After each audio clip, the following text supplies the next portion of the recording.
माझे नाव दत्तात्रय झुंबर काळे।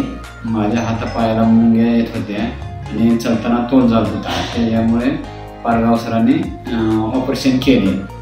त्यानंतर ऑपरेशन झाल्यानंतर मला फरक वाटतोय आणि पारगाव सर यांचं धन्यवाद आणि सर्व स्टॉफ यांचं धन्यवाद। नमस्कार, मी doctor Raghav Pramod Pargaonkar Asian Noble hospital येथे पूर्ण वेळ न्यूरोसर्जन म्हणून कार्यरत आहे।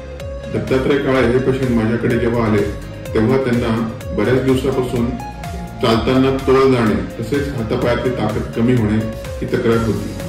त्यांची MRI तपासणी केल्यानंतर त्याच्यामध्ये त्यांना कियारी मालफॉर्मेशन हे आढळून आले। त्यासाठी त्यांची पोस्टियर फोसा डिकम्प्रेशन ही शस्त्रक्रिया आपल्या हॉस्पिटलमध्ये करण्यात आली। ऑपरेशन नंतर पेशंटच्या तक्रारीमध्ये बरीच सुधारणा झाली असून पेशंट आता स्वस्थ आहे।